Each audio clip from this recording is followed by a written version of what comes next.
او مهربان خدای په نوم ګرانو مینوالو زه حبیب الله همدرد او تاسو ګورئ د خپلې خوښې خپرونه لټون د ښکلاګانو مینوالو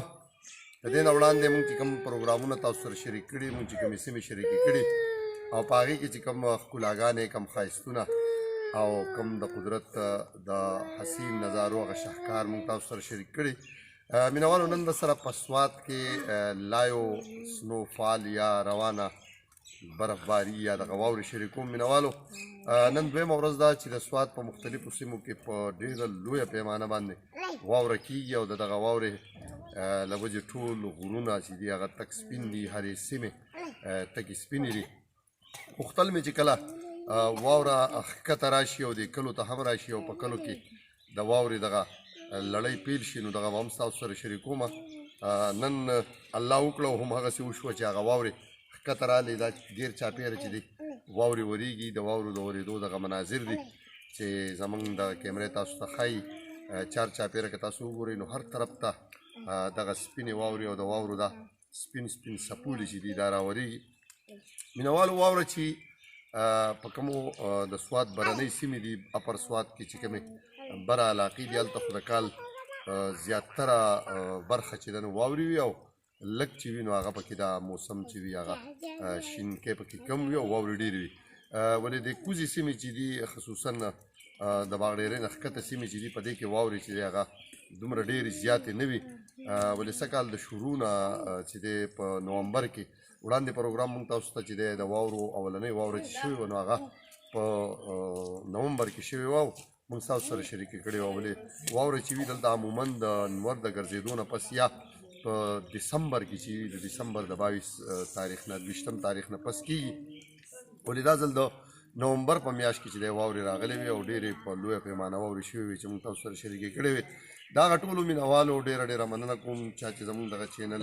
سبسکرایب کړی چا چې زموږ دغه چینل خوښ کړی او وخت په وخت مونږ ته ډاډګیرنه راکوي د خپل اس ام اس د لارې بخښنه غواړم د خپل اس ام اس د لارې او د خپلو مختلفو میسیجز د لارې هغې زموږ دغه پروګرام خوښوي او مونږ ته حوصله ډاډ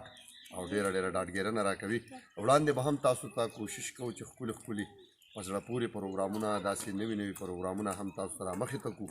تاسو ته خوند هم واخلئ او تاسو سره دغه سیمې چې دي شریکې کړو نو تاسو به زموږ سره په دغه کې سیل هم کوئ یو ځل بیا د هغه ټولو مینوالو د هغه ټول خپل سبسکرایبرز د خپل تمام ویورز چې دی ډېره مننه ډېر د هغې چې دی پوروړی یم چې زموږ دغه چینل په لږو ورځو کې هغې ډېرو خلکو سبسکرایب کړو او ډېرو خلکو چې دی زموږ دغه چینل ته او موږ ته حوصله راکړه موږ به هم کوشش وي چې تاسو سره ښکلې ویډیوګانې ښکلې مناظر داسې زموږ پروګرام لالونه په وره کې ملغلرې په هغې کې موږ تاسو سره د داسې خلکو ملاقاتونه کوو چې هغه ادیبان وي شاعران وي هنرکار فنکار او دغسې د یو پوهې لرونکي خلک چې دي هغه موږ راولو تاسو سره د هغې معرفي کوو بل پروګرام زموږ چې دی لټون د ښکلاګانو دی کوم کې چې اوس هم موږ تاسو سره مخاطب یو او د دې سره موږ تاسو ته د نن غزل هره ورځ یو غزل را وړاندې کوو د ښه شاعرانو کوشش کوو چې ښکلي کلامونه معیاري کلامونه او داسې کلامونه چې تاسو ته خوند واخلئ تاسو ته ګټه ترلاسه کړئ هغه موږ تاسو سره وخت په وخت شریکوو نن د سره دغه واوره او دا واورین ماحول دا د واورو لایو سنو فال له سره شریکوو هیله لرم چې د کراچۍ ملګري به ډېر خوند واخلي د کراچۍ ملګري هم زموږ چې دی هغه په دې پروګرام کې زموږ سره ډېر زیات چې دی زما په دې چینل کې هغې زموږ سره ډېر لوی لاس دی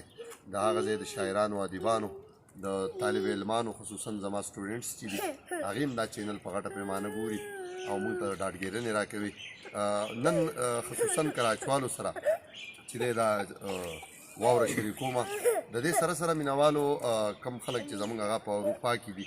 یا هغه په خلیج کې دي په بهر ملکونو کې دي په سعودي